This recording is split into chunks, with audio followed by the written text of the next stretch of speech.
Thank you for the introduction. My name is Jan Bartelt. I am from the University of Applied Sciences in Wismar.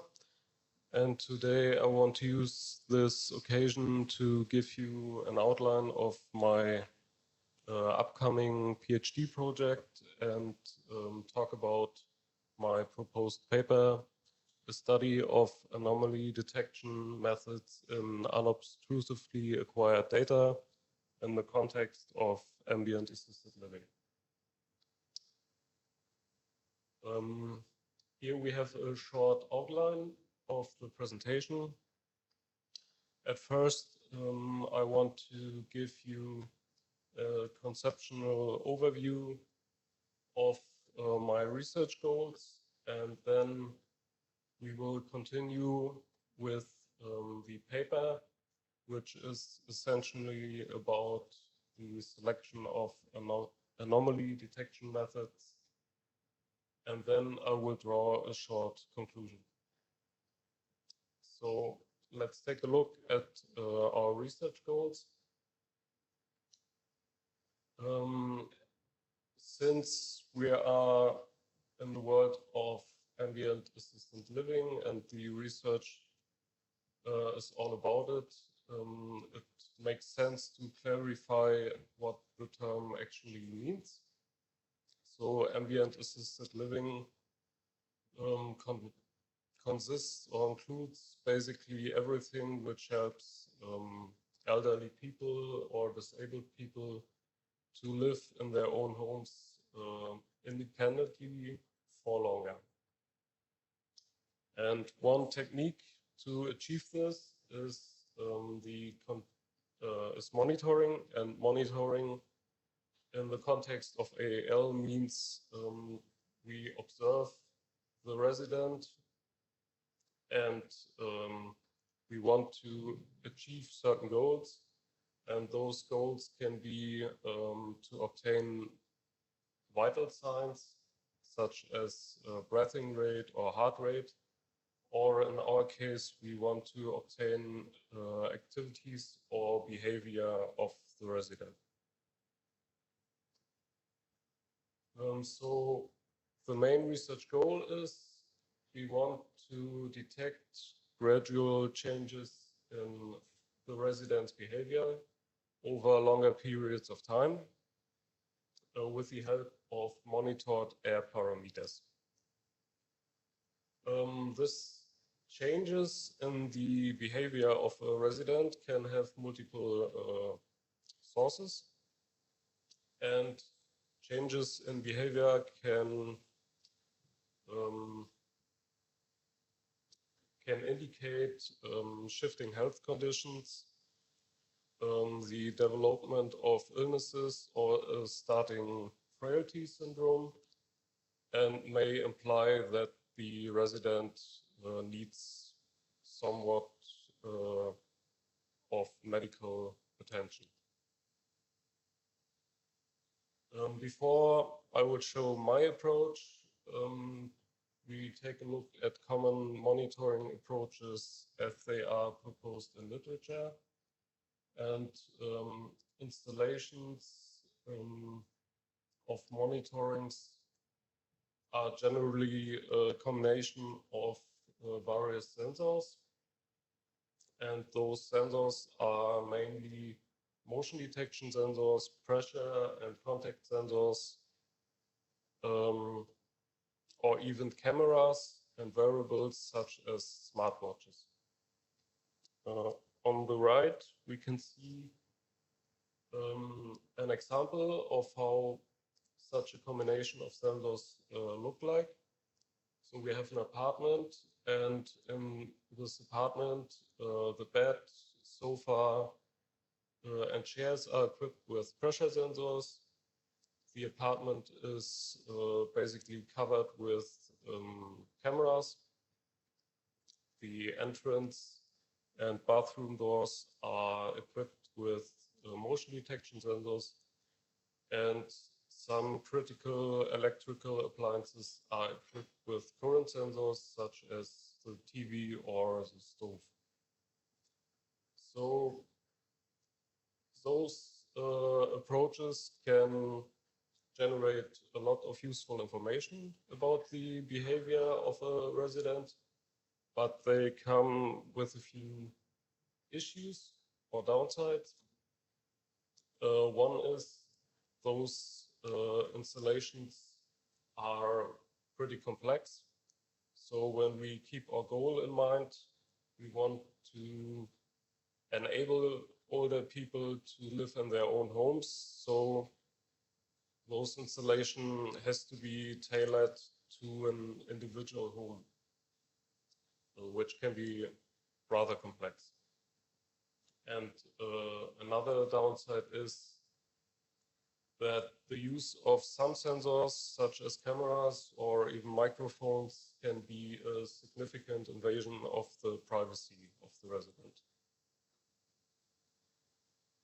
So our approach is the use of air parameters, and the idea is that changes of air parameters can relate to activities of the resident, and therefore we can reason those activities from the changes of the air parameters.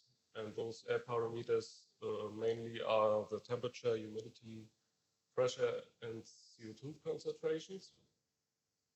And on the right side, we see the same flat as before, but now each room is equipped with a air parameter sensor. So conceptually, we have 3 steps. In the first step, we equip a flat with those sensors, 1 per room, and then we send the measurements of the sensor into a database. And once we have those time series data, we can use anomaly detection methods to detect anomalies, or they are also referred to as events. And we can store those events in a database too. The next step will then be to use those events to reason activities of the resident. For example, we have detected that the humidity and temperature in a bathroom rises suddenly, and after a certain amount of time, the humidity and temperature falls, and we can therefore reason that the resident has showered and afterwards opened the window to ventilate his bathroom. And then we can log in a database when and how long the resident has showered or vented his bathroom. So once we have that, we can then build a behavioral model with those activities and use this model to compare the current behavior of a resident to earlier behavior and decide whether the behavior has changed, and can decide if the resident needs medical attention or not. Now I would go 2 steps back to the anomaly detection of the sensor data. The first data set I want to analyze is a data set from a bachelor thesis at our university, which is about 2 months long and was generated in a shared apartment of 2 students.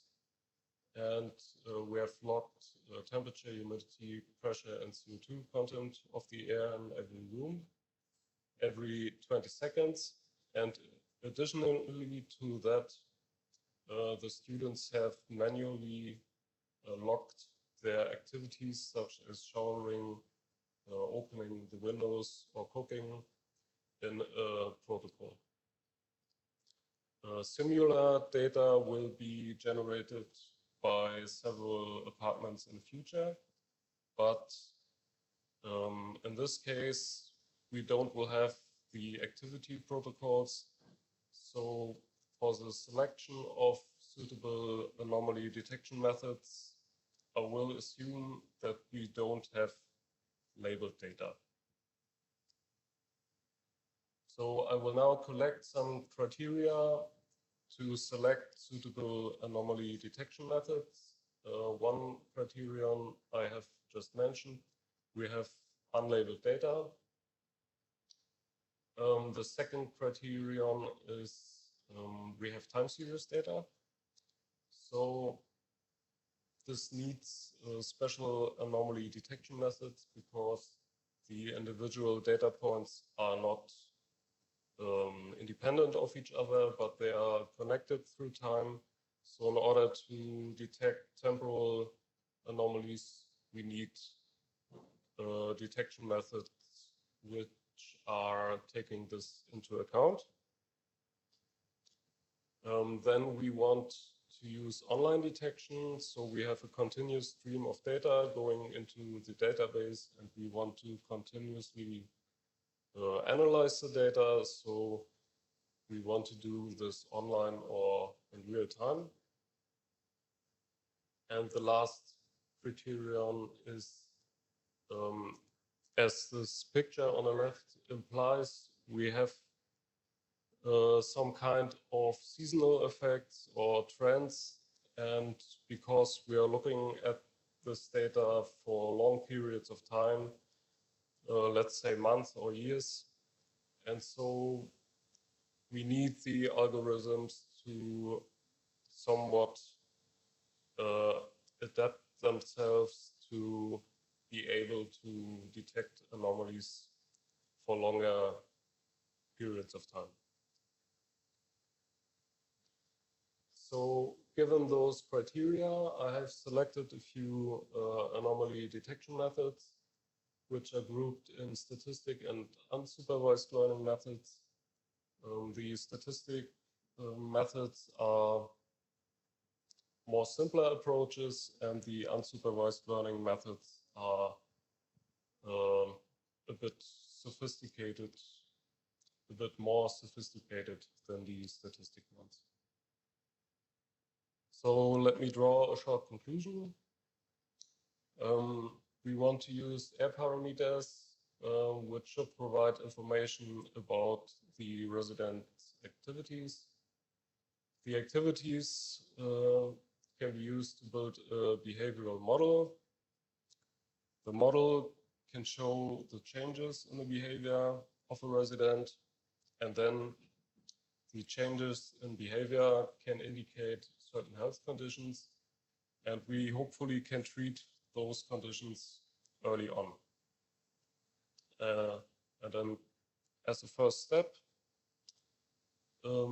suitable anomaly detection methods for the available data were identified for further testing. And yeah, that's my conclusion. So thank you for your attention. And I'm now